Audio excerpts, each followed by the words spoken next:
Masya Allah sahabat jiwa, Anda kembali lagi masih menyaksikan Rendungan Jiwa. Dan kini saatnya saya mempersilahkan jamaah yang malam hari ini sudah hadir ingin bertanya kepada guru-guru kita, baik itu ada Ustadz Riza Muhammad maupun Ustadz Akil Baihaqi untuk bisa mengajukan pertanyaannya. Saya persilahkan kepada penanya yang pertama untuk bisa bertanya dan nanti akan dijawab oleh Ustadz Riza Muhammad. Silakan Ibu. Assalamualaikum warahmatullahi wabarakatuh. Waalaikumsalam warahmatullahi wabarakatuh. Perkenalkan, nama saya Mila. Saya mau bertanya kepada Ustadz Ija. Begini Ustadz, bagaimana cara kita bisa benar-benar ikhlas menerima sesuatu yang telah Allah takdirkan untuk kita, yang telah Allah tetapkan untuk kita. Kadang seperti ini Ustadz, kadang saya ngerasa hati saya sama mulut saya itu berbeda. Kadang saya ngerasa ikhlas tapi hati saya ngerasa kok kayaknya kurang ikhlas deh, ya Allah kok seperti ini terus ya gitu kan. Tapi mulut saya merasa bahwa ya sudahlah, memang ini sudah takdirnya seperti itu. Jadi bagaimana ya cara saya agar saya bisa benar-benar merasakan keikhlasan tersebut Ustadz. Benar-benar di dalam hati dan benar-benar menerima bahwa memang ini sudah benar-benar takdir dari Allah. Itu yang mau saya pertanyakan kepada Ustadz untuk meyakinkan hati saya gitu. Terima kasih Ustadz. Assalamualaikum warahmatullahi wabarakatuh. Tidak akan pernah ikhlas kecuali hati yang hanya menyebut dan berzikir kepada Allah. Alladzina amanu wa tatma'innu qulubuhum bidzikrillah. Ala bidzikrillahi tatma'innul qulub. Ikhlas itu karena hatinya bersih. Ikhlas itu karena jiwanya tenang. Dan demi Allah, selama hidup kalau tidak pernah atau sedikit hanya berzikir kepada Allah, ikhlas kita tidak akan bisa mencapai puncak maksimal. Maka mulai hari ini setiap masalah yang ada, ujian menimpa kita, satu jawabannya, berzikir dan kembalikan kepada Allah. Semua kejadian ada hikmahnya. Jangan marah, jangan menjelekan orang.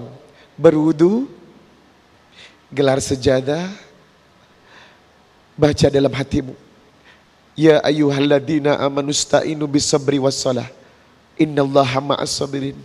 Ya Allah, aku sholat, bimbing dengan sholatku agar aku sabar dan ikhlas. Karena dengan sholat dan khusyuk banyak mengingatmu, maka insya Allah keikhlasan sejati akan hadir dalam hidup kita. Jangan curhat, gak perlu teman, curhat hanya kepada Allah.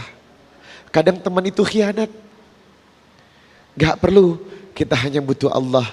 Maka keikhlasan yang hakiki terjadi ketika kau bersandar kepada Allah.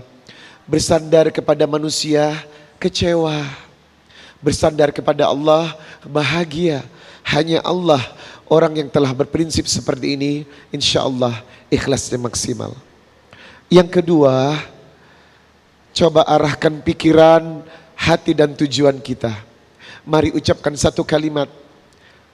Inna solati wa nusuki wa mahyaya wa mamati lillahi rabbil alamin. Ya Allah, salatku, ibadahku, hidupku, matiku hanya untukmu. Aku gak ada tujuan ya Rabb. Tidak pernah punya tujuan apapun. Langkahku hanya satu Allah. Tujuanku hanya satu Allah. Jangan pernah ada tujuan lain. Orang yang bergerak karena Allah, hatinya karena Allah, dia melakukan aktivitas karena Allah, dia hidup karena Allah, maka demi Allah ia akan mencapai keikhlasan yang hakiki.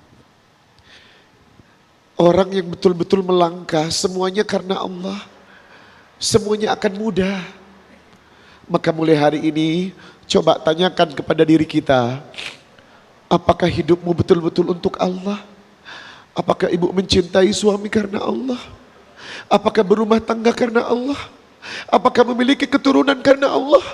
Apakah kita berada di sini karena Allah? Semua yang berdasarkan karena Allah, untuk Allah, akan baik-baik saja. Maka insya Allah orang yang berangkat, melangkah, semuanya karena Allah, hidupnya akan baik-baik saja. Bunda, mari mulai hari ini pulang dari tempat ini, tanyakan kepada hati kita, apakah Anda ikhlas karena Allah? Apakah selama ini hidup kita sudah karena Allah?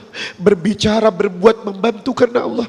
Kalau memang karena Allah, insya Allah semua akan baik-baik saja. Barakallahu fiik.